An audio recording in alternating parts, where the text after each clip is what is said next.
Okay,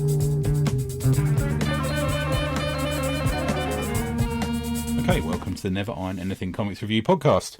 This week we're going to move into a bit more of a modern indie area from something we've been, from what we've been looking at otherwise. Here to be your guide is the Bard of Broughty Ferry, comics creator and podcaster, Mr. Tom Stewart. How you doing, buddy? Not too bad at all, mate. You almost said Broughty. I know, I was like, oh, he's so close. I only did it to wind the mic up. That'll be the reason. It's actually Broughty Ferry. I'll miss him. I'm going to text him after the show. Yeah, good. And then he would maniacally laugh like crazy. I've been catastrophizing all week, which we'll talk about in a minute. But before we do, you busy? You reading much at the moment, dude? I'm trying to just keep reading as much as I can. I read our current book again for like the fourth time or something like that. But I've been reading on the bus to and from work every day, just trying to get something in. Do you sit at the back of the bus because you get a longer ride for your money? That's what I tend to do. The funny thing is, I do actually sit quite close to the back. But I read Give Me Liberty for the first time ever. Oh, you messaged me. Amazing. How good. Yeah. That was amazing.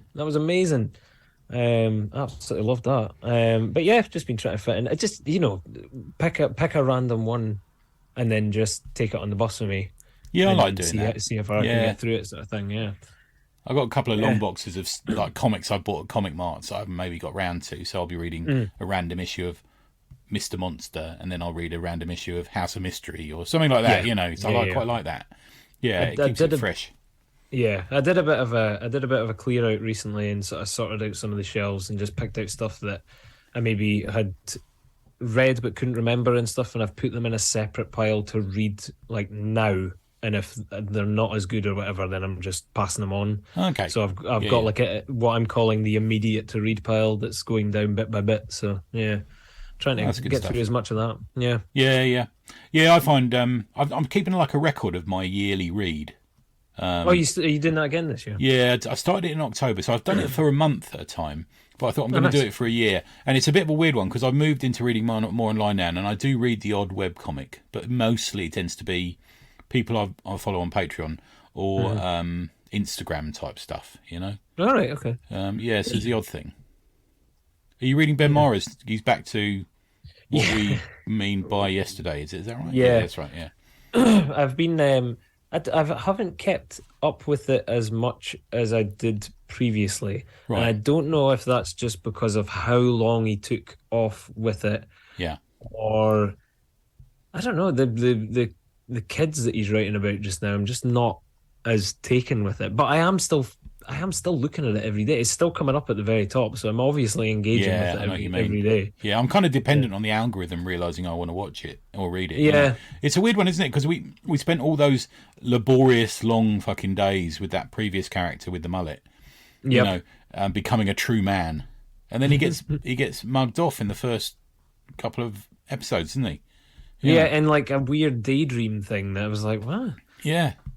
And I don't know. I was a big fan of him doing it with just pen and paper, and now he's doing it on like computer and stuff as well. Oh, is he? Oh, okay. Yeah, he was just like, oh, I understand why he's doing it. It just makes it quicker for him. Yeah.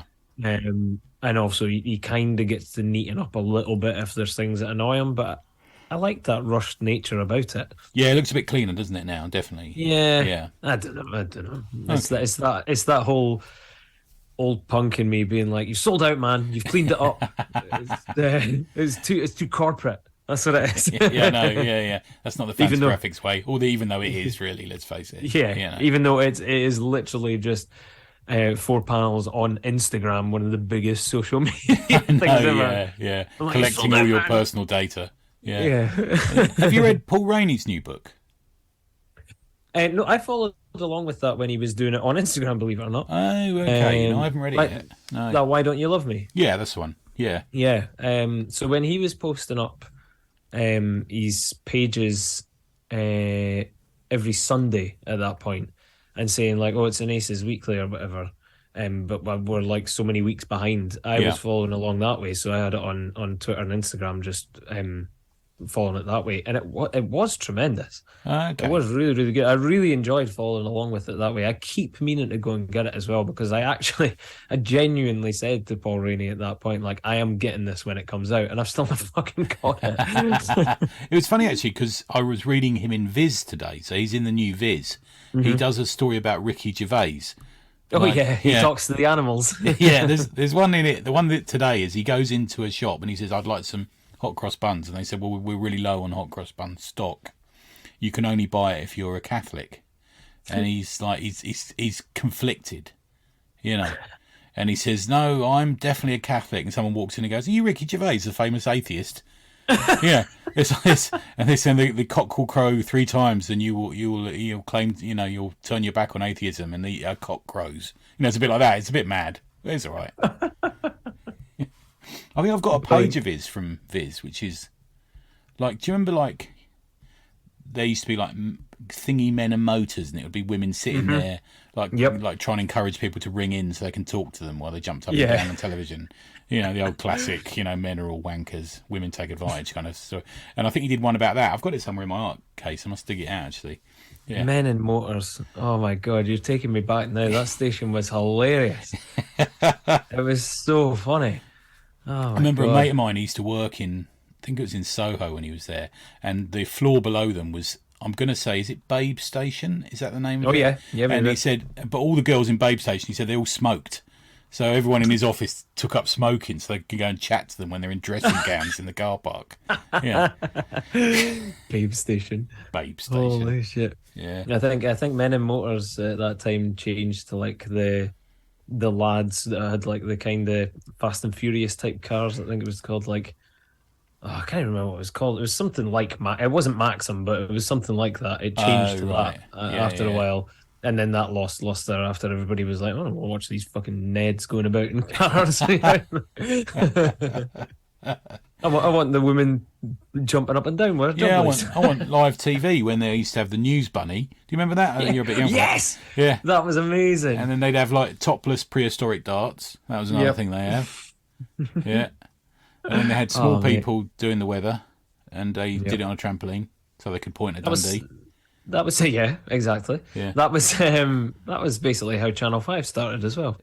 Was it? Yeah. Yeah. There's some fucking story that I've heard about 3 people tell where they got in the lift and there was a couple of the blokes who did the weather asked them to press the button for them. I don't know if that's true or not. I think I heard Dermot O'Leary tell it at one point, and I thought my mate told me that about 4 years ago. I don't know who's nicking a story. Right, so we have got a book today to talk about. We've gone a bit, as we are want to whenever we're lucky enough to have you on the show, my friend. We go a little bit indie, don't we? A little bit Fantagraphics. So did you want to say what the book is you've chosen for us to talk about today? I chose my favourite book of last year, which was Keeping Two by Jordan Crane from Fantagraphics. Great stuff, man. Now, this is a book that also made my top 10 list that I did. And it's a book that I'd seen, and you said to me, "Why haven't you read it yet?" You knob. And I ended up buying it and thinking it was brilliant. I really enjoyed it, I have to say. Yeah. Did you want to give just a 2-line summary of what you think it's about? It's a difficult one, isn't it? I suppose. Yeah. I would say, in a nutshell, it is about memory, love, life, and loss. Definitely. That's good. And kind of everything in between those little bits that happen in between. Yeah. No, that's good. I like that. Yeah, and it very much is, isn't it? It's a very, I'm doing, air quotes, a real comic, isn't it? It's about the real world in a way, but does wander in and out of both dream and fiction in a strange way. Was this your first exposure to Jordan? It was, it was. And me, yeah. I had seen, I'd seen just a flash of a panel on Instagram. I think I want to say it was Noah Van Sciver, but it might have not been. But somebody had taken a photograph of one of the panels from the book, who had been given like an advance copy or something. Okay. And I just looked at it and thought, where has that come from? It was lovely you know the kind of stuff that I like with Seth and everything as well, and it was just that kind of line that I was like, oh, that looks interesting. And then following, you do the usual, you just follow the links from there, and you stumble across all this different artwork, and before you know it, it's like, oh, by the way, he's got a book coming out. And it just started popping up in and around sort of Gosh and all that kind of stuff. So and it was at the time when we were in London as well. So I think if I remember rightly, I did pick it up from Gosh when we were down there. Did you get it when you were going to that gig in London that time? When I didn't, I failed to meet you. Was that the time? Yeah, when we went to see ABBA. Yeah. Oh, I wasn't going to say that. I was going to keep it like you were saying something like punk band or something. But you fuck disclosed. That. No, I am uncool. I fully get behind Huey Lewis in the News, and it's hip to be square, mate. It was. Mind you, they're making a few quid out of it, I think, aren't they? You're doing all right out of it, aren't they? Yeah. God, you should see it. It's mad. Yeah. But yeah, so it was when I was away seeing ABBA being the uncoolest person in the world. And then I ended up buying it and loving it, I have to say. Now, it's a weird one, isn't it? Because it's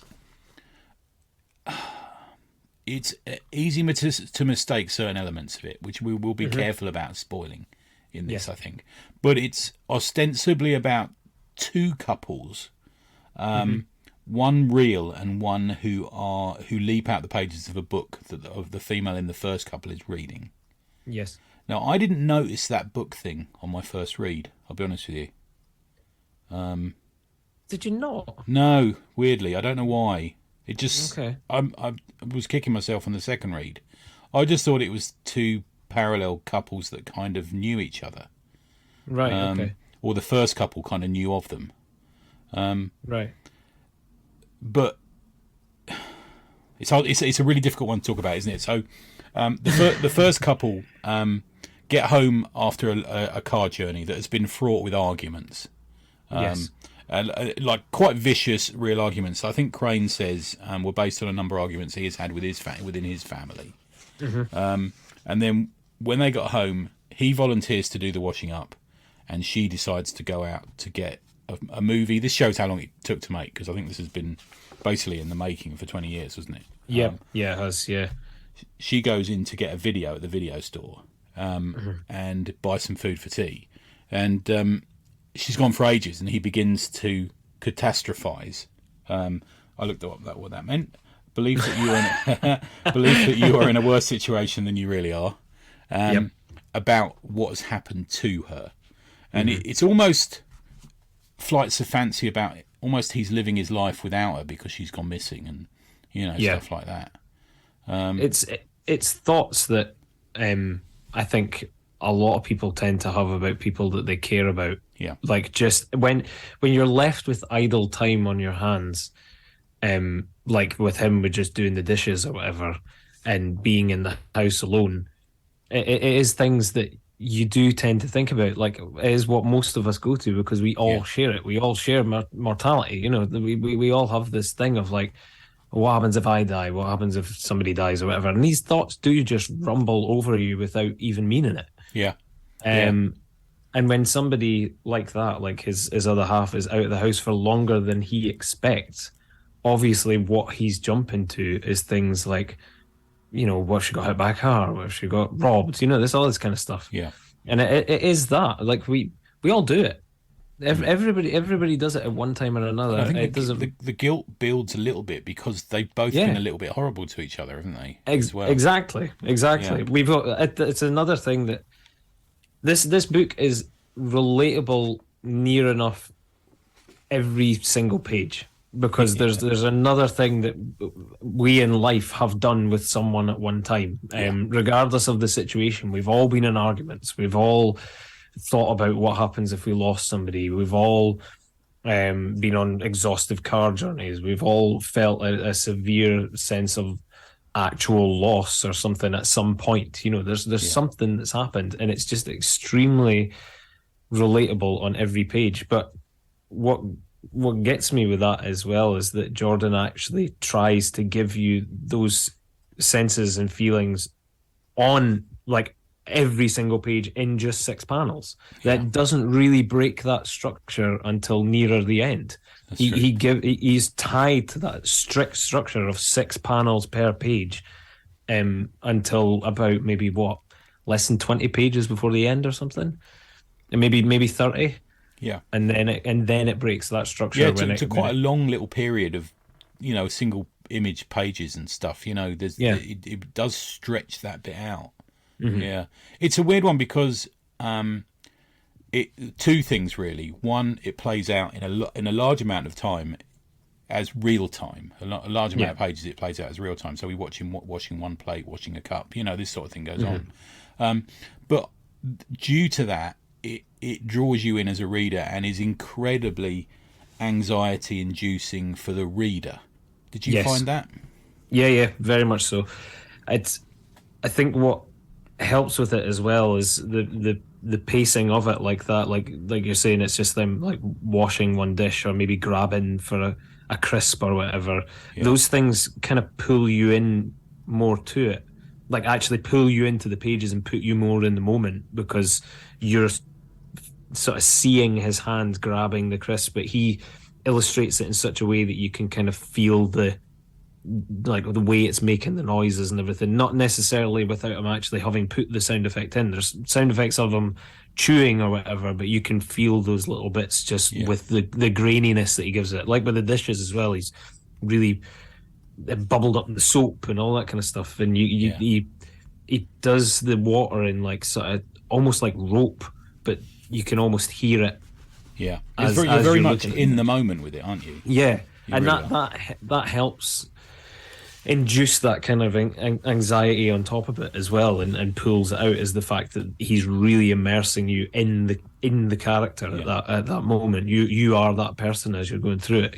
Even though it's not necessarily a first person view or anything. It's just like it is a camera looking on these moments and looking on these people. You do feel like you're maybe really point of view, isn't it? There's a few moments you could probably describe as POV, but it's mostly not. Yeah. But you still feel like you're that character for that moment as you're going through it. I gotta say, I get really heavily invested in it each read.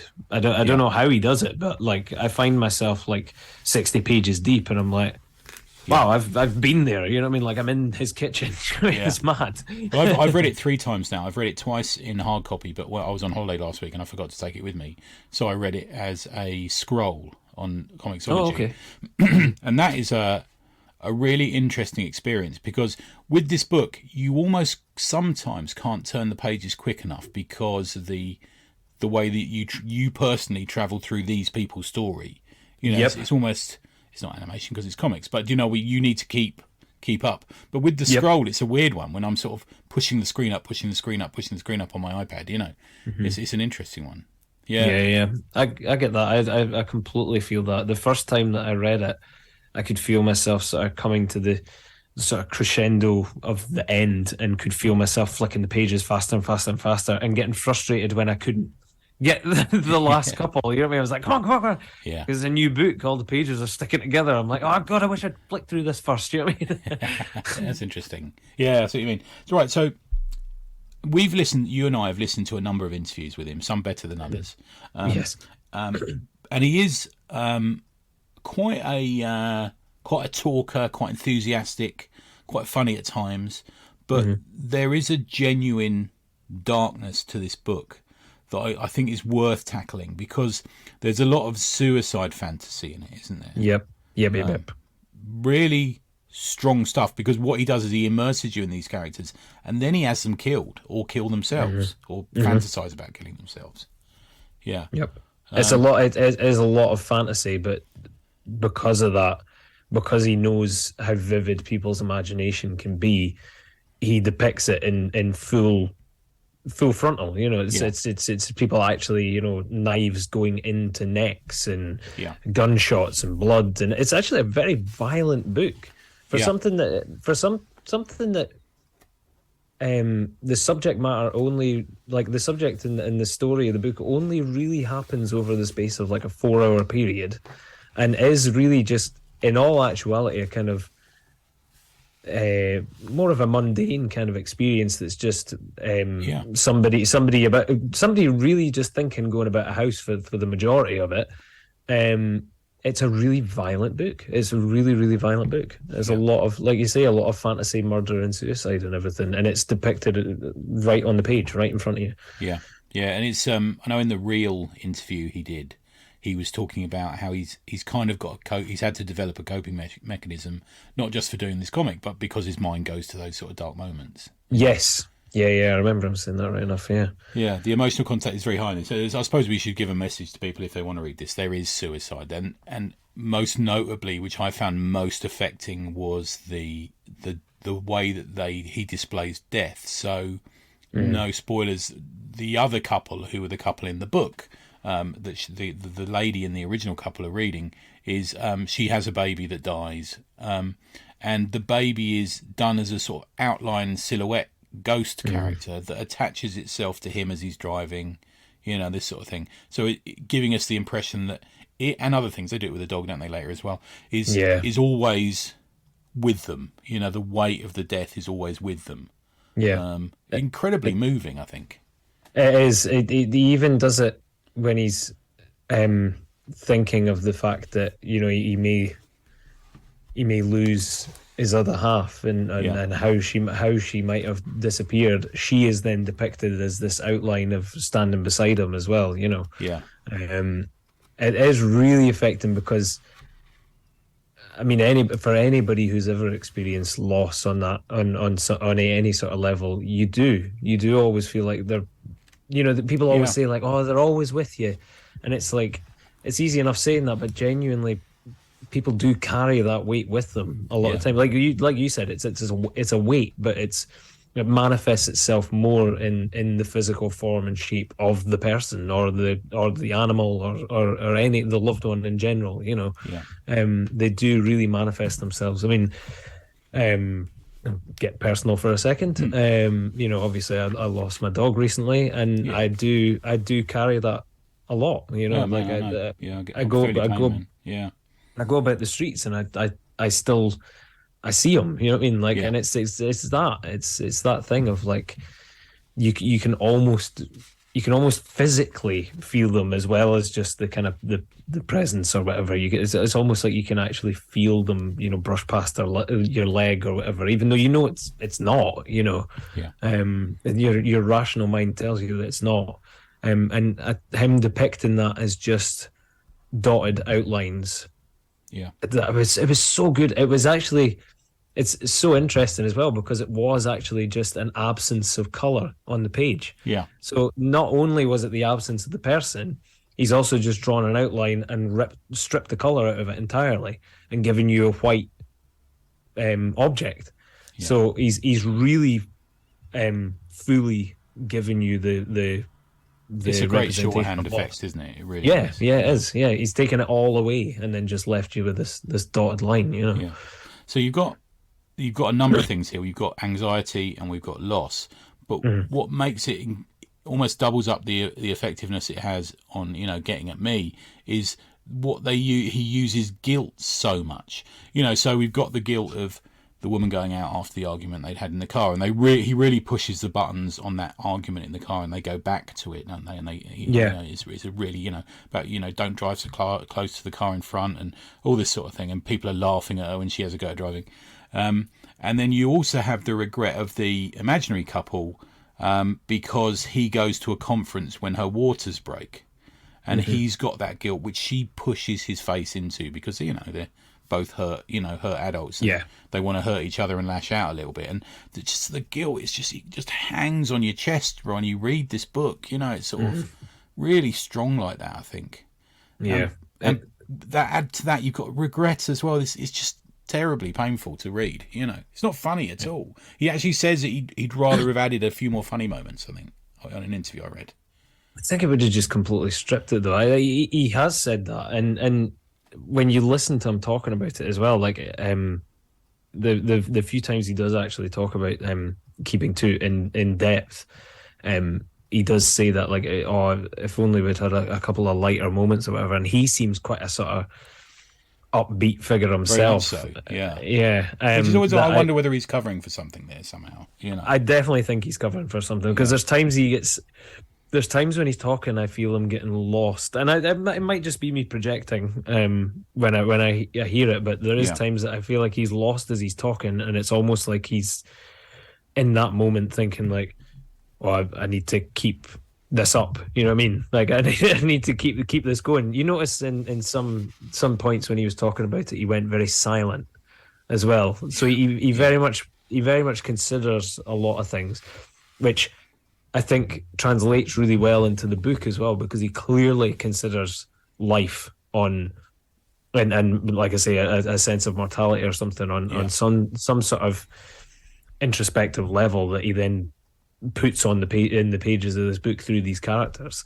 And I think that comes across in his interviews and stuff as well, like I say, with just those little introspective moments where he's silent and considered and taking it. But like you say, he's so upbeat.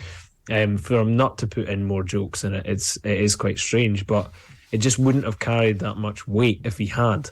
I don't think. Because if it suddenly had random gags about farting or something, then it would have been like, like this has completely ripped me out of it, Yeah, that's true actually, man. I never thought about it, but I think you might be right. Yeah. I tried to read, after reading this, I thought I'll read something else by him, and I went to try and read the last Lonely Saturday comic. Have you read that? Yes. Yeah, I've got it. I couldn't do it, man. I couldn't do it. Could you not? Halfway through it just was too sad to bear. It is very sad. Yeah. I do like The Last Lonely Saturday though, right? Because maybe another day I'll read it, but I'm not saying it's bad. I'm just saying it's very sad. It's very sad. I could see somebody calling this like melancholic saccharine stuff. Definitely, I could see them not being into it just purely on the basis that it's just emotional fodder or whatever. It's almost sadness porn, isn't it? I suppose. Yeah. I could see them saying that, but at the same point, I don't know. I also saw it as like that was another love story, and how there could have been just a sadness that then got. I don't know. I just saw it as a happy ending. Yeah, a lot of people don't see it as a happy ending. There seems to be this whole thing of like, oh, it's really upsetting, but I don't know. Well, that's interesting you say that. Let's jump on that point while you're there, because I know Katie Skelly, who does an excellent interview with him in the Comics Journal. There is a less interesting and very well written review of it, which I might get to in a minute, which rather infuriated me and caused me to text you in the middle of the morning. But she says to him, "Is it a love story?" And he says, "Of course, it's a love story." Yeah, and that can almost swivel your head a bit in relation to this, can't it? Mm-hmm. Yeah, we all are in love with our partners, but we will argue with them. Yeah, Yep, it's because we're only human. Yeah. At the end of the day, it's. I think he shows it really well in the fact that we're all just people trying our absolute best to get by with ourselves, let alone to then get by with somebody else as well. You fall head over heels for someone. You want to spend more time with them. You want to be with them all the time, but then they're in your space all the time. You're in their space all the time. So you are two entities having to combat with each other whilst also being emotionally invested with each other entirely. So to expect two people to then not argue is just beggars belief. People, you argue all the time or whatever, but maybe that's the best thing for that relationship or whatever. It's people are all completely different in that respect. Yeah, but and he encapsulates that really well. Like even in the first couple of pages where it's like, we're not arguing anymore. No, we're good.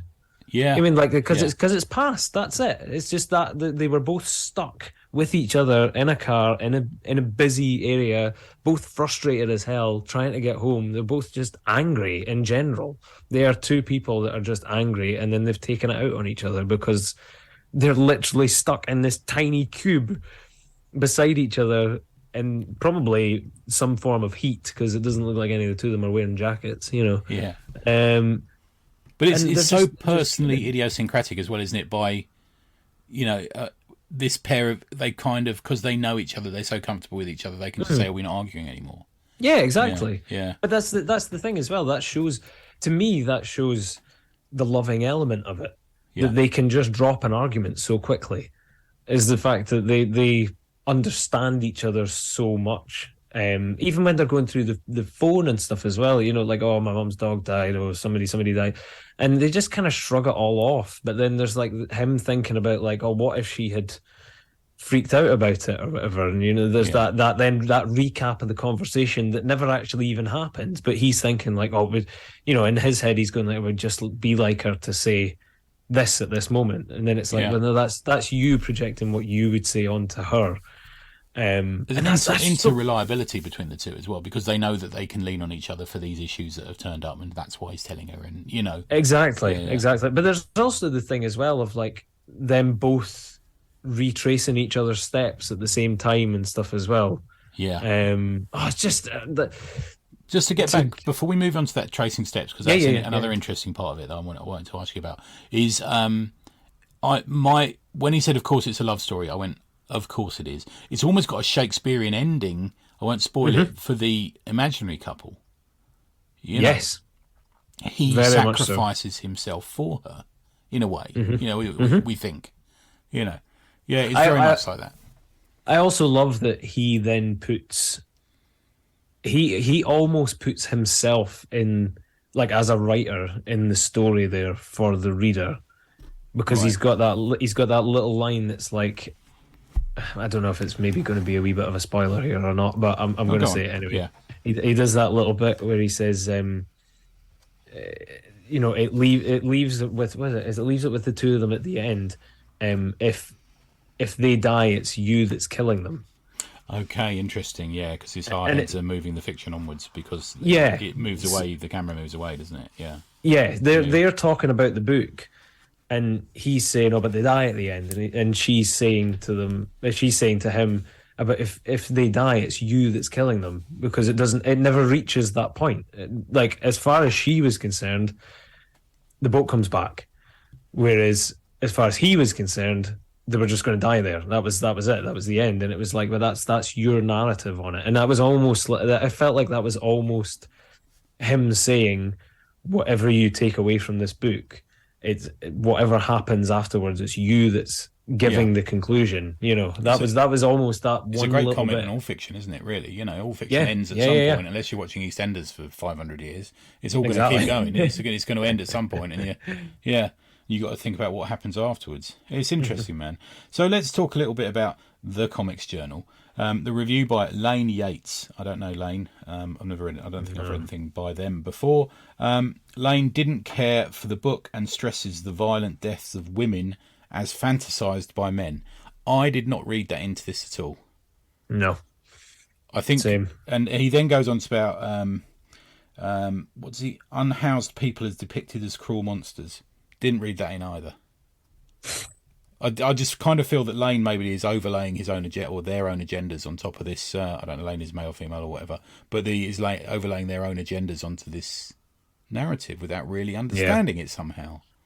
I felt like that was a person that thinks that like not everybody in the world thinks in forms of stereotypes, because there is forms of stereotypes in this world, unfortunately, and that's just what your mind can wander to sometimes. And I feel like that's what Jordan was really getting at with it, right? That these things that you see on the news, it's such and such killed by whatever homeless person or whatever, this kind of thing. I think he was literally writing down on the page just scenarios that he's also heard on the news or whatever, which are just stereotypical things. It's things that come up. So to then turn and say, oh, but this is what his actual agenda was. No, that's once again, that's him, that person, that reviewer then projecting onto Jordan Crane and saying, well, that's what he thought. And it's like, well, you're now just accusing him of something that you're doing. Like, that doesn't make any sense. He claimed that the presentation was dull and the partnership had a dull mundanity about it. I'm like, fucking hell, that's the point, you bellend. The journal has been up and down about Crane's work before, though, because I've seen a couple of people speak about Jordan's work and saying things like, oh, it doesn't really. Things about like it doesn't hit the emotional ties. Is maybe there's things about lacking in cartooning and boring stories and all this kind of stuff. And I always sit going like, this is one thing that I just don't think we click on personally. Yeah. I have the complete opposite opinion in that respect. But I respect some of the people who are saying it at the joint. Not this person in particular. I didn't enjoy their review at all. I don't think they applied themselves to the book. That's my posit on that one. I don't think they applied themselves properly to what was going on. They applied themselves to maybe 3 or 4 panels occasionally, you know, just to get their own story out. I think they maybe read it, but I think they literally just flicked through it for the purpose of a review, and that was it. Yeah. Just to have a review by the journal be out there. But yeah, I have heard people that are tied with the journal say words like, "I don't need to read a Jordan Crane book ever again," and stuff like that. But I can understand, because some people really do they don't want stuff that would appeal, because let's be honest, this would appeal to like the Guardian crowd and stuff like that as well. Yeah, that's interesting, because I read the Guardian review on it as well, which is by a lady called Rachel Cook, and she one of the main it was fairly brief, actually. I was quite surprised how actually brief the review was. Oh, really? And she says it looks like an expensive journal. Oh, honestly, please fuck off. Do you know what I mean? And it's also frustratingly detours. That again is the point. The detours are the thoughts in their heads about what could have possibly happened. I've got a massive downer about comics journalism at the moment. It's absolute massive downer on it, because I think it's lost itself now. I think I don't find many that I can connect with at all. At this current junction, myself, I can't find any to connect with at all. I just know that there is some at the journal that I still respect what they have to say on comics. I agree, man. Yeah. I still get the journal. I've been getting it for a long time. I've actually been going back and buying old ones that I missed and reading them. And, I definitely do. I think, not to go off on tangent, but I think Tomorrow's does a good job, but they are very they're like a history thing. You know? I think there's that going on. Okay, so let's talk a little bit about the art style, because before we say, I should say again, I don't find this perfect. I do have a number of problems with it. I think if I was being completely honest, I think the end section goes on too long. Okay. Yeah, I think that and I think it's unevenly paced towards the end. Right. Okay. But like I say, it did make it into my top 10 for last year, and I read over 3,000 comics last year, and this is definitely up there. You know, very good. But so let's talk about the art style. He claims his influences. This was in the Kate Skelly interview, I think. I read this. Hergé, Hokusai, Jaime Hernandez, Mobius, David Mazzucchelli, Jeff Darrow, Otomo, and Jose Munoz. There's a real array there, but there's a really interesting array. And I don't know if I put him near any of them, really. Maybe Hergé. Maybe, mostly. Yeah, possibly. A lot. It's like the beady eyes and stuff. Yeah, I could maybe see. There's a couple of panels that look a little bit. He could be Tintin older as a hipster. There's a couple of moments I kind of thought that. How would you describe his art, dude? Have you got any sort of...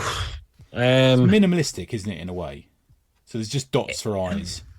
Peanuts. It's minimalistic. It's minimalistic characters, but I mean, it's quite detailed in some of the backgrounds and stuff. Yeah, the car crash especially, very much. Yeah, and a lot of the violence and stuff as well. There's a lot of clothing in that have a lot of little hairy bits and creases and stuff like that. So he is quite detailed. I mean, there's a dirty, scruffy look to a lot of his, not his line, but to his characters. If you see what I mean. Yeah, there's bits where one of the main protagonists, Will, is sitting on the sort of back stoop, and there's a lot of details within the banisters and the doors and the grass and all that kind of stuff. But I would say it's leaning more towards your kind of surprising that he doesn't say Seth. Actually, that is interesting, isn't it? I'm going to say Seth's probably slightly older than him, I'm guessing. Yeah, probably there'd probably be about sort of 10, 15 years between them. Yeah, I guess.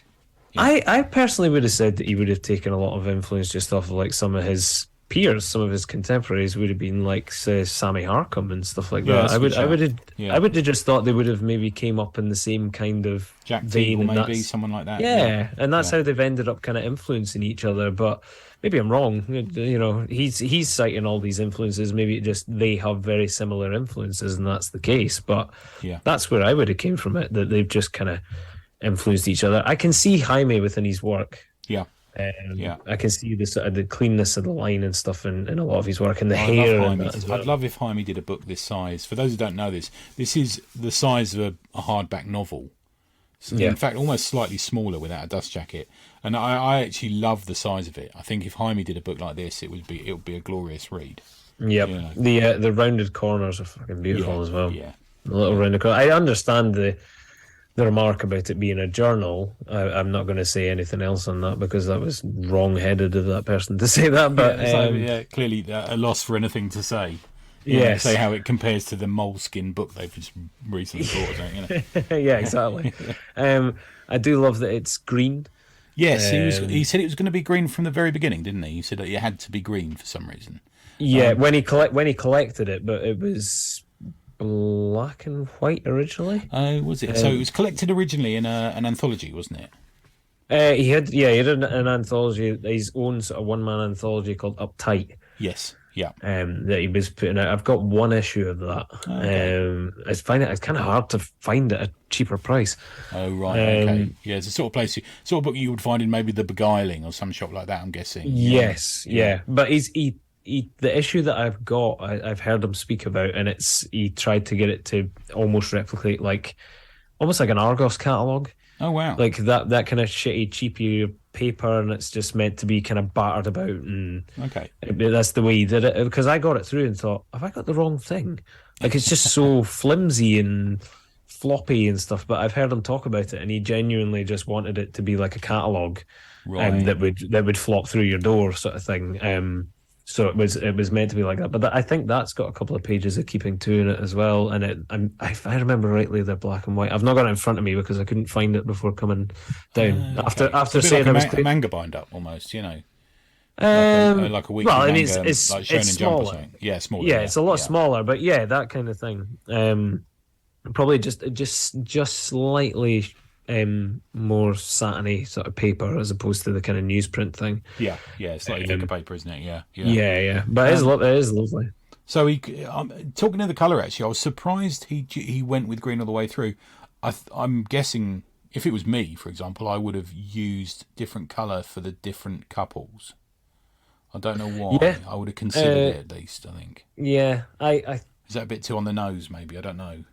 I feel like there was enough of a differentiation between the two of them that you could really decipher what it was. And I've heard a couple of people say that they've struggled with the fact of trying to figure out what's happening, like what's real and what's not and stuff. But I like that it's not blunt. It's not saying like, and now it's reading a book. Yeah. And now I'm thinking of this, because I've heard him mention that as well, that he changed the outlines of the panels to not have hard blacks hard green or whatever around the outside, and he had that sort of wavy thing to show that he was either thinking or reading the book.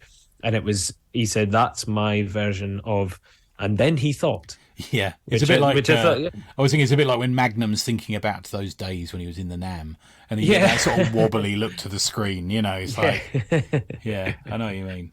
Yeah, I've seen people do it where they just. I want to say John Borsellino's done it, where he's just put like a bubble around the outside.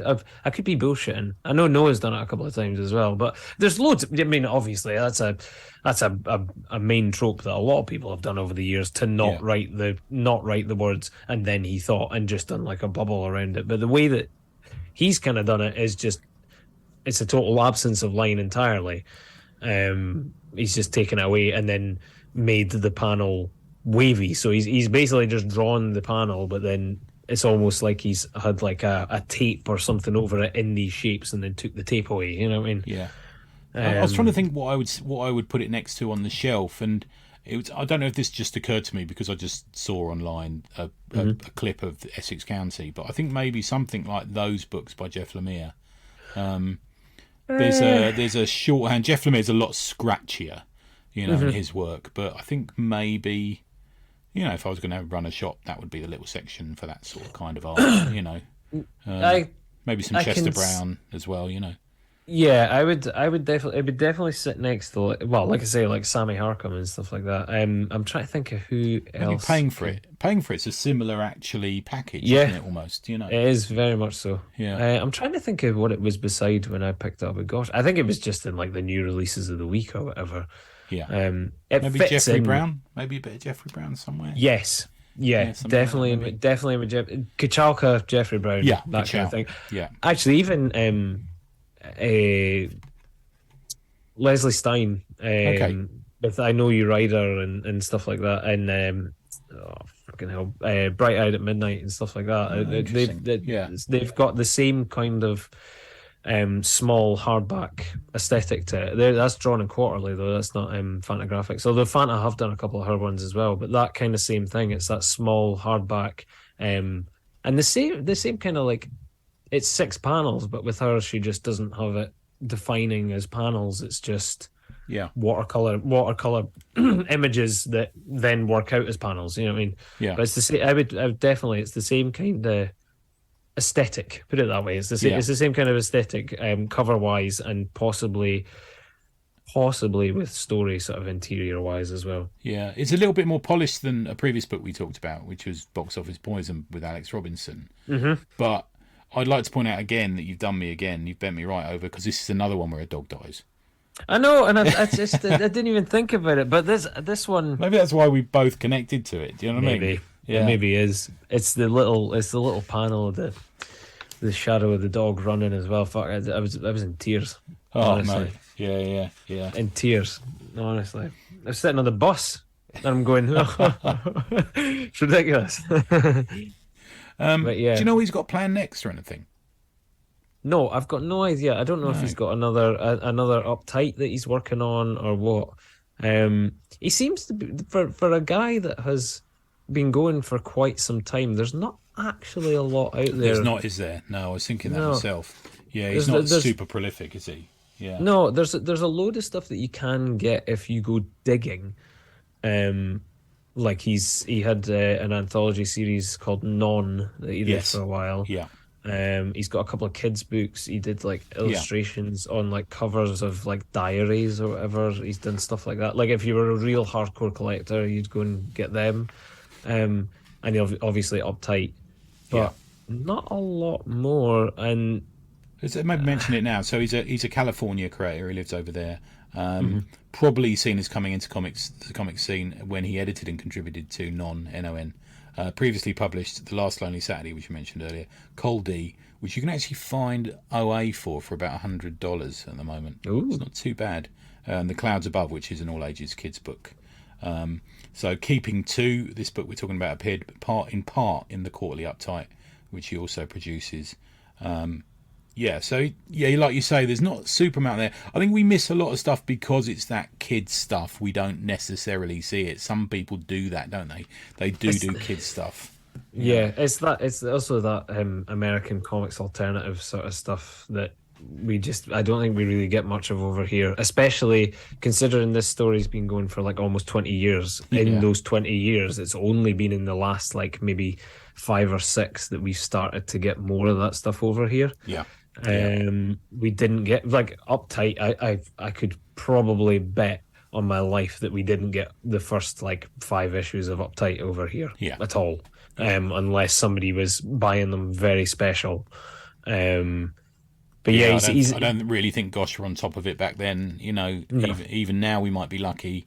Maybe Third Bear might if they were going back then, they'd have brought it over. Maybe they're a source now for it. But no, it's just something that wouldn't have ended up across here. Really, it would have been something that probably would have been advertised in the journal at the time. Yes, somebody would have mentioned it in the journal somewhere. Somebody would have said, I'm reading Non or Uptight or something like that. But I was actually really surprised when I sort of came across it and was like, is this guy come out of nowhere? And it's like, well, no, he's not. He's been working for years. And the fact that this had actually been going for 20 odd years, which always gets me as well, because it's such a coherent narrative from start to finish. Yeah. And yet it was done in sections. I think he's on that Inkstuds interview, which is from 3 or 4 years ago at least, talking about it, and that's quite an old. That's well before COVID, isn't it?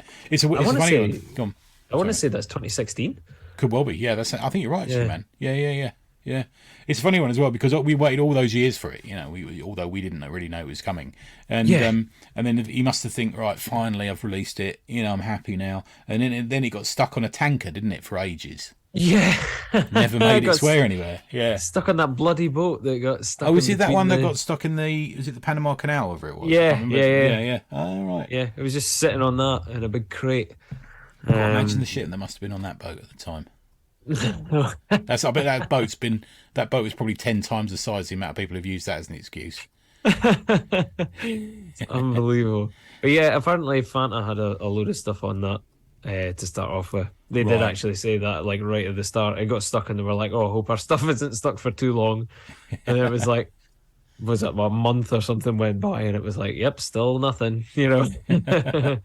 Right, I'm going to drop this on you. This is probably the last thing we talk about before we just move on to have a chat about what you're up to. But this is something that I suffer from.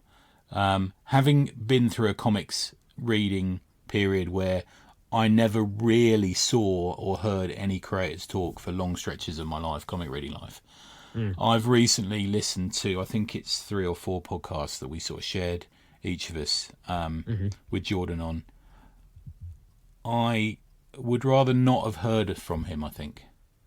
And I don't mean that in a negatively personal way. I just mean the fact that sometimes I think the work should stand on its own. Yes. And I think this, of all the books I've read recently, this is the book that I don't need to know anything about the creation of it. I don't need to know anything about the creator, because I just see that single book as its personality on its own. What are your thoughts on that, man? John, do we know these people too well these days, do you think? I am 100% behind that idea that some people we don't need to hear about, especially if you find yourself connecting with something so much.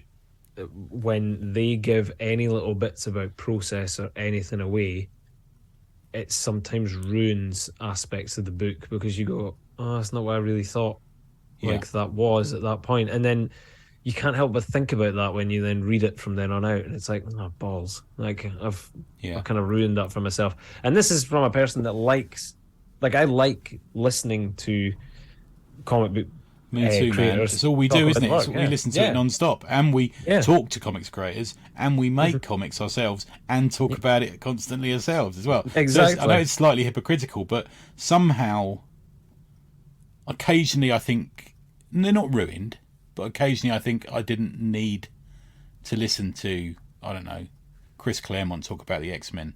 You know, that's a fucking case in point, but you know what I mean?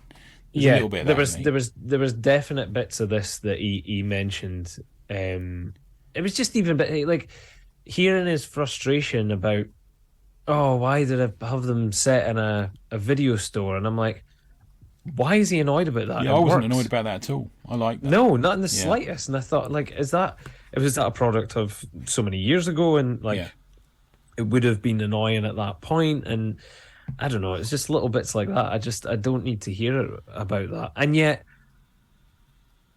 and the other point, like, I'm really heavily invested in Seth's work and John P's work, and I want to hear from them all the time. Yeah. But I think it's because they don't talk about specific works. They talk about them. They talk about themselves. They talk about stuff that they have created, but not necessarily the actual books themselves and how they came about it or whatever. There is like little snippets.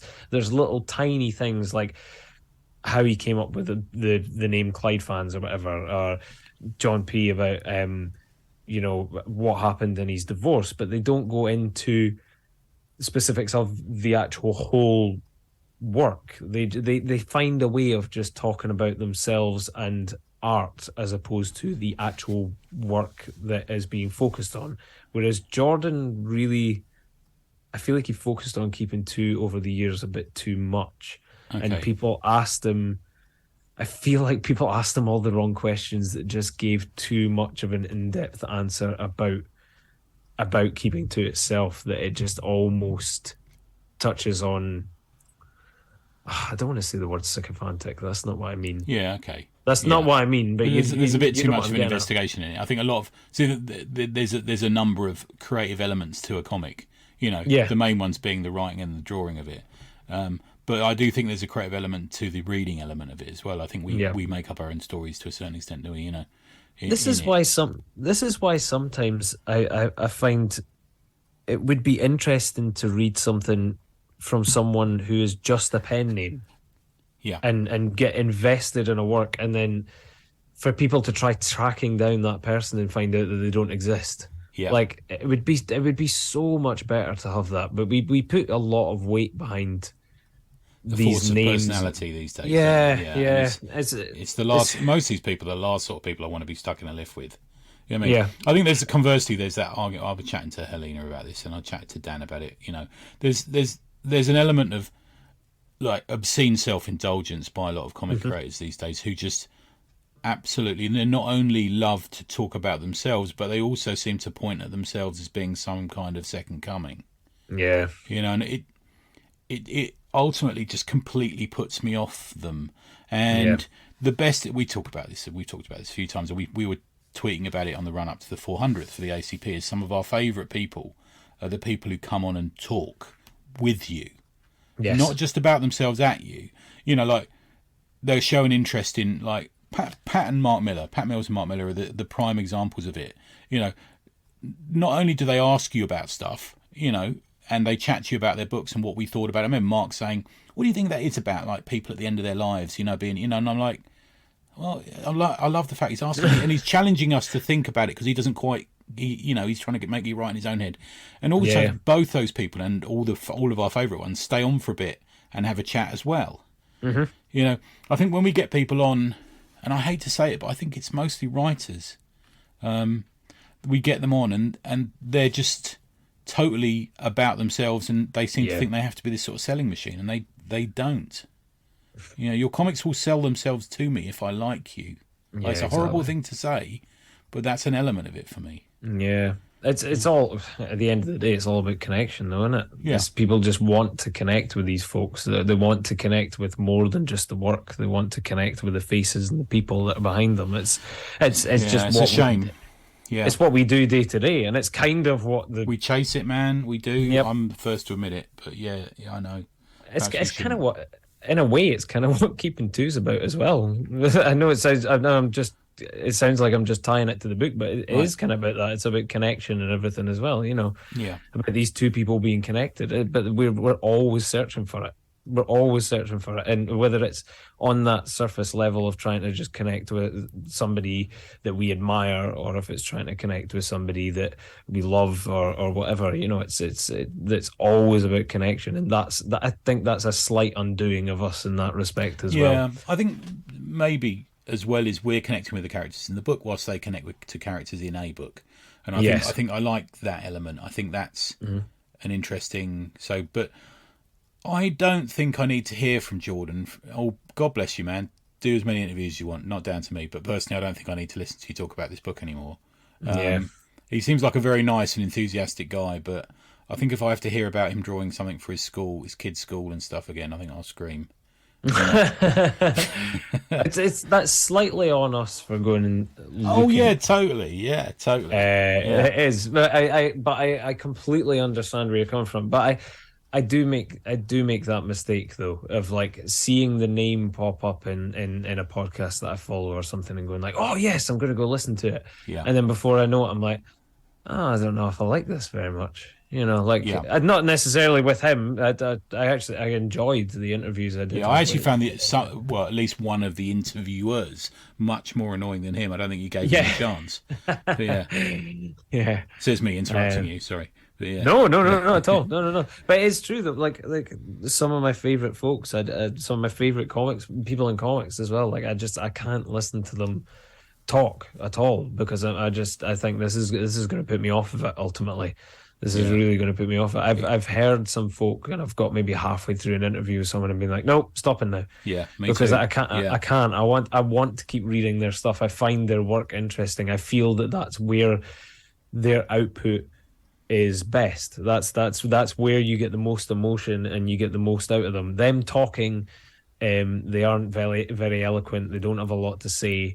Their output, how they express is in their work. So when they're then sat down and asked to explain about that work, it's like, but this isn't how I express. You know what I mean? Like I don't know how to get this across to you without a pen and paper. You know what I mean? So when they're sitting down and trying to explain it, it almost detracts from the work because they're then having to explain their self-expression. Do you know what I mean? Yeah, we're almost putting a massively heavy burden on people whose life is involved with talking to nobody. Yeah, yeah, exactly. And it's like we expect these people to turn on a dime and be entertaining and be insightful and interesting about their work. But they don't have to be, because you don't have to be that to be a good comic creator. And also, I can't think of many industries like comics where we have a feverish sort of interest in who's from where, who they're seeing. We were just talking about it, weren't we? What they're doing, what companies they've fallen out with. I could probably give you the life story of Alan Moore at this point better than I could give you the life story of my gran. It's terrible, isn't it, really? We just got this terrible, like, fucking rabid curiosity about these people's lives. It's terrible. Yep. Well, we should be concentrating on their books and, having a look at them. Yep. I definitely find myself more, as I read works from folks, though, I find myself wanting to meet those people, not to find out about their comics, but just to be like, oh, I just want to know more about you. And I think, what is this morbid curiosity? I know, what do I want to know? But like, what is that going to achieve? You know what I mean? Like, I don't get it. I don't understand. I mean, it'd be lovely to meet some of them and probably get a chance to speak. I mean, I've spoken to some lovely people in that respect, but what is it about their work that suddenly makes you interested in like their entire lives? Who's your big white whale then? Who would be the one person you'd really want to speak to? Oh, Jesus. I'll give you two. Get to choose two. Just you've never met. Yeah. Genuinely, I have genuinely thought about the past year reaching out to and writing to John P. and Seth. Cool. I genuinely have thought. I think you'd be great with that. I think your Durf interview was amazing. It's not even. It's not. I appreciate that, mate. It's not even a case of just. It's not even a case of interviewing them anymore. I've went beyond that in that respect of like I would like to just get to know these people. Right. Like I would love to write Seth on a regular basis. Right. Do you know what I mean? Yeah. And I know it almost sounds crass in a way, but I don't know. I get invested in their work to the point of like I really just want to get to know them on some sort of other level. You know what I mean? Just write them back and forward, and I would love to know how Seth day went. You know what I mean? That kind of thing. You know what I mean? Like, how are you doing today? And I bet he'd write a good letter. But he's got nice handwriting. Exactly. Yeah. I always think of that letter that he wrote to Noah that we spoke about. Oh yeah, of course. Yeah, it was just it was beautiful. But no, I kind of tackled like two of my biggest ones, and I really enjoyed them. And it kind of it's not that it ruined it at all, but I kind of stopped chasing them in that respect because I don't know. I really enjoyed Derf and Noah. Yeah, and I came away from it being like, but they were just really lovely. You know what I mean? Like they were just really nice to get on with. And it became, as I was chatting to them, less about the work and more about just getting to know them personally. You know what I mean? Yeah. And well, that's what my interviews were like anyway. Yeah, they were. You Yeah, there was that personal touch to them, definitely, man. Yeah. I'm actually a little bit afraid of meeting mine because I don't want them to let me down. Who was it? Well, I'm because I'm old. I've met some people, and some of the people who I've really admired their comics work have turned out to be proper bellends. Yeah. And some people whose work I've really admired have turned out to be absolutely lovely. So Fingerman, we mentioned him earlier. I'm just so pleased I can talk that dude. You know, I could ring him and we'd chat. You know, and same with Pat. Like, I just spent a week on holiday with Pat, and Pat Mills is, you know, to me, one of the best writers in comics ever, but is so friendly. But the two that I would still want to meet, I mean, Jack's gone. I got to meet Carmine, got to meet Stan, Joe Kubert. You know, Joe Kubert was fucking lovely to me, really, really friendly. Neil Adams, for all his, you know, eccentricities, was superb. Mike Grell was brilliant. But the one I really want to meet, Doug Munch. Okay. But I hear he's really spiky. Paul Kupperberg was saying that to us off mic. And I want to meet, I know he's not particularly known for his comics, but he has written comics, is Moorcock. All right, yeah. But who is more of a recent one, really, because I've just torn through about 8 of his books on holiday, and I've thought historically I've read a load of his books, and his books are so mental, but he seems like such a nice guy. Yeah. You know, I don't know. I don't want him to let me down, because it's just like, you know, 35 books and about 8 trades on a shelf in front of me that would just have to be put in the garage if he turned out to be a right twat, you know. Yeah. There is that thing as well of like, you don't want to. There's a small thing of like, you don't want to embarrass yourself as well. Yeah. Because you could accidentally, without even realizing it, say the wrong thing. Say something that it's never been put out there, that they don't discuss this certain thing or whatever. Yeah. And you just happen to bring it up innocently, and they take umbrage. Yeah. You know what I mean? Yeah. And it's because that's how people are. You know what I mean? There's just certain things that it's like, I don't want to talk about that. You know what I mean? Happens in day-to-day life. You talk to somebody and you just realize like, oh, I've rubbed them up the wrong way. You know what I mean? It's like, you just happen to have mentioned something that they're like, oh, I just don't like that, you know? How's your mum? Oh, my mum's died. You know, that sort of thing. Exactly. The sort of crap that I put my foot in, you know. Yep. Yeah. It's little things like that. Or like, oh, you're married, aren't you? Oh no, we're actually just recently separated or divorced. You're like, oh shit. You know what I mean? Don't like, worry about it, mate. Yeah, you'd probably be better off. You know, I'd say something stupid. You know, I do my usual 2 kinds of people in this world, mate. Happily married women, unhappily married men. I do that joke. You know. But it is that thing of like, you suddenly start thinking of like, oh god, if I said that, then like, you just don't know where it would go and stuff like that. I don't know.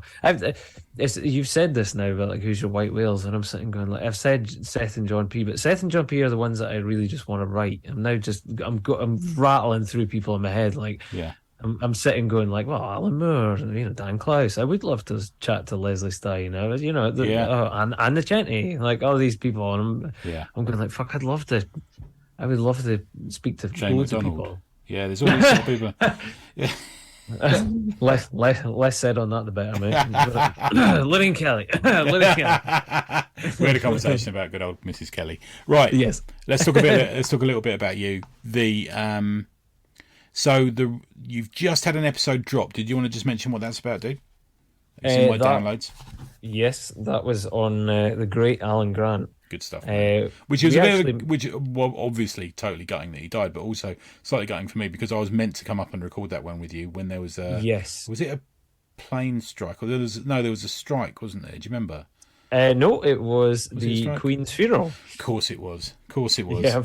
Yeah, it was a bank holiday, wasn't it? Yeah. Yep, because what was stripped out of that episode was some choice jokes about the Queen. No. You know, this is Scotland and all. Yeah, that's true. But always. But we met up. Alan had not long passed, unfortunately, at that point. Yeah. And we all just kind of got together and said, "Look, we're gonna speak about him." We try, because loads of people, you know, it's always a trope in podcasts. Somebody dies, do a podcast about them. Yeah, always seems to happen. Whereas we tend not to do that a lot. We did it for Adams and George Perez because giants, you know, huge, and our eyes. Alan Grant was exactly the same. Yeah, we just did it for Kev O'Neill, but we purposely left it a bit, and I know you've left it a while to put it out, haven't you? I think. Yeah, we did. Yeah, we recorded. I did actually say at the time, like, I'm not going to put this out for a good bit yet. So we recorded in July last year, and we've just put it out now. And I kind of went through it with a fine tooth comb because I just wanted to make sure that it was actually like it was still fun to listen to, because Alan was like from our eyes, from the way that we had seen him, was kind of like that, still fun. Yeah. So we went with that. We sort of eulogized and shared the work and all this kind of stuff and said thank you and everything to him at the end. But we still had a laugh whilst we were doing it, you know. Yeah, of course. Yeah, So it was he's the good. guy who wrote Lobo after all. Do you know what I mean? Exactly. Yeah. Yeah. And Nando had some good stories about meeting him Oh, nice. Yeah. you know, like him saying like, "Oh, this guy's my favorite, the bar stitch," and all this kind of stuff. But it was good. It was nice. It was really great to listen back that long after as well and hear all the little stories about seeing him at cons and all that kind of stuff, and how he used to always chat to, like, we would always see him chatting to kids and stuff at cons and that, and it was just great. Nice work, man. It was really nice, and also you just remember all the stuff that he's on as well. Yeah. And oh god, it was fantastic. And we just dived really into his work on Bogeyman and stuff like that as well. Oh, It nice. was brilliant. It was really good. So I really enjoyed that. But yeah, that was the most recent one. What have you got coming up? Do you know? I'm torn between two of them. Okay. I don't know what one to put out first. Because we did another meetup for another JLI that a wee while back that I haven't put out yet. Right. They're good ones. I like those ones. Yeah. Yeah, but we also did Secret Wars. Oh, right. Okay. All right. And I kind of want to put it out about Secret Wars first because I really went in on Secret Wars, as in like ripped it a new one. So Yes, it's slightly it's quite, when you compare it to Crisis, which were coming out around the same time. Yeah. It is quite slight, isn't it? You know. well, it was just a toy thing, wasn't it? You know what I mean, that was what it was. But yeah, we've got a couple. We've had loads. Like we did loads last year, and they've just not come out yet. It was between kind of. I had a couple of months where I never put out episodes because I just had loads going on personally. I just didn't have a chance to kind of sit down and, you know, sift through 3 hours worth of audio and cut it all up. You know what I mean? Yeah. I needed to fit fucking comics reading time in between then. You know what I mean? Yeah. So we've got loads of stuff that was recorded last year, this year, that will come out eventually. But it's, you know, there's loads of stuff. We did an episode on Spider-Man and Thor.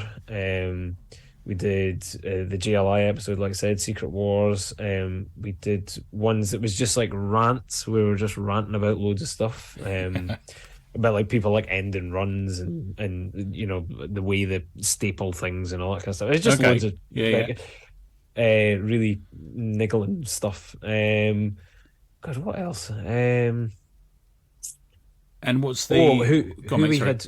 I was going to say we did one recently that was like creators who we had the most of their work. Oh, okay. So it wasn't even necessary. Yeah, it wasn't even necessarily a thing of like, it was purely numbers. It was purely like bringing it along and saying like who has the most space on your shelf, like at the end of the day. And yeah.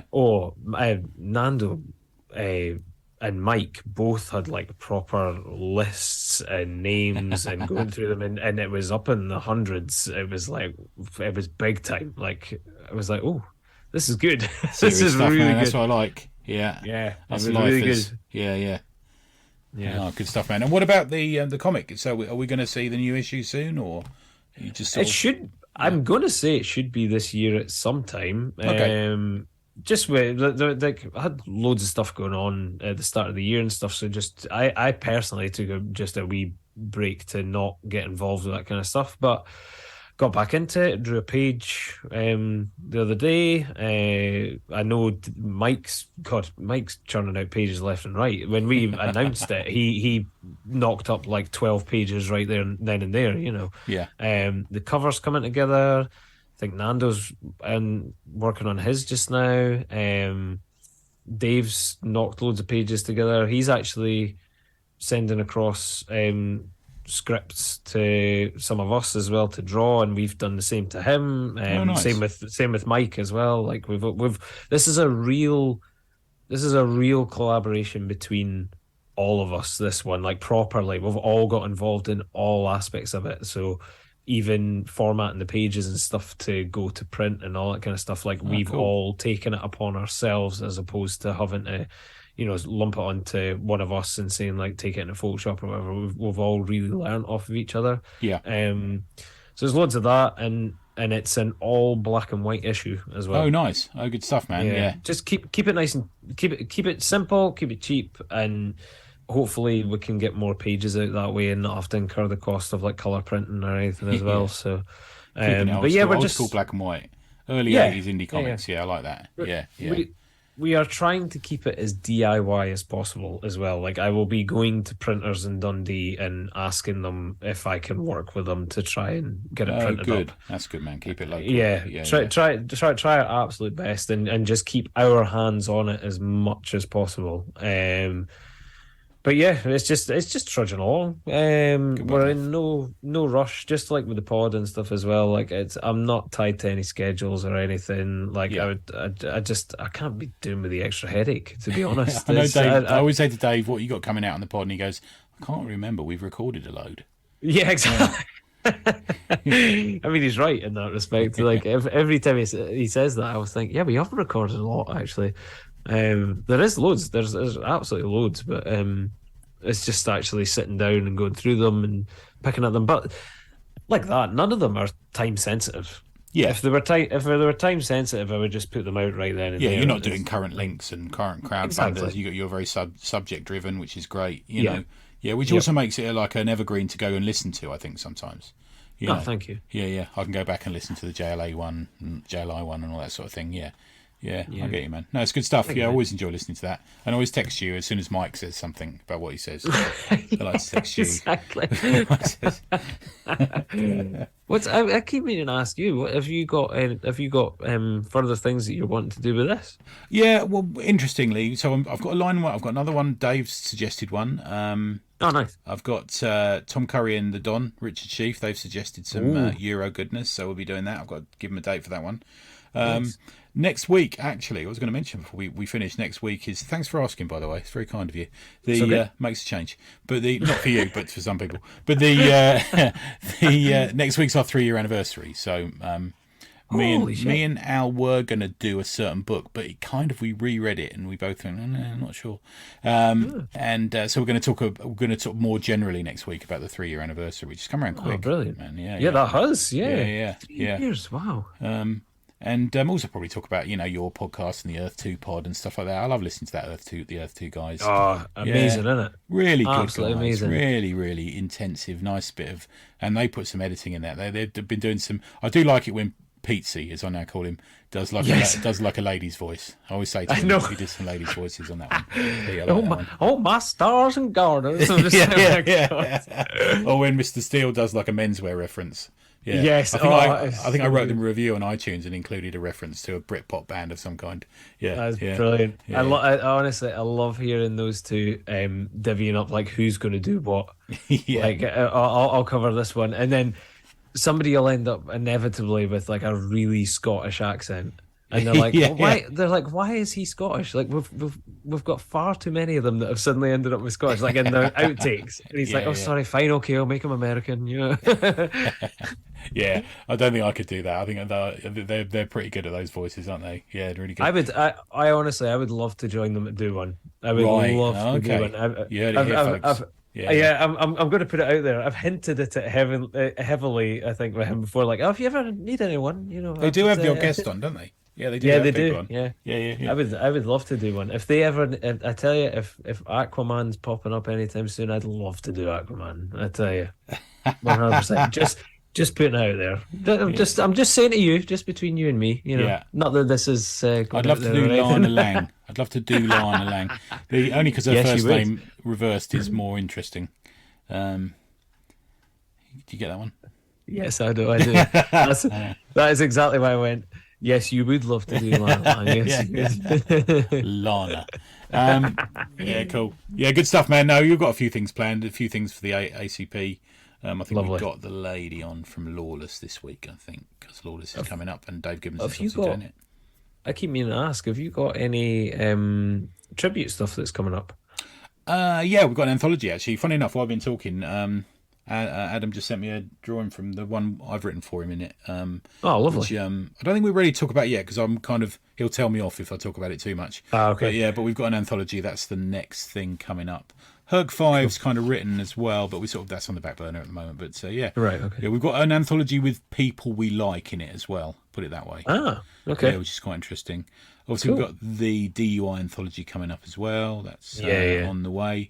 Helena sent me some images from page 1 for her story, which looks great. I think, and I'm working on. I've pretty much written the sequel to Hidden Lives now as well, so that's the next project. Oh, nice. Yeah, and Rachel that was tremendous. That was tremendous, by the way, mate. Very kind of you, mate. Thank you. So we got that. Rachel coming back for it, and also I've got quite a well-known South London cartoonist who I've interviewed on the ACP. There's a hint. Who's actually asked to do a 3-pager in it, which is quite interesting. Yeah, I'll talk to you about that maybe afterwards. But yeah, and Tony Osmond 2 is in the works. We're about 8 pages in. Yeah, Biff Pilchard. Biff Pilchard will be appearing as one of the main villains. I'll let you. It's definitely not related in any way to any 60s pop star. Brilliant. Did you see Cliff's image today? He's done an homage to a horror comic cover, which has me holding Adam's head after having chopped it off. Yeah. Oh, brilliant. Good stuff, man. And where can we find you on the social medias and all that sort of thing? Thatcomicsmell.com. Cool. That's all your That Comic Smell needs. I do have personal things, but who gives a shit about that? Good stuff, man.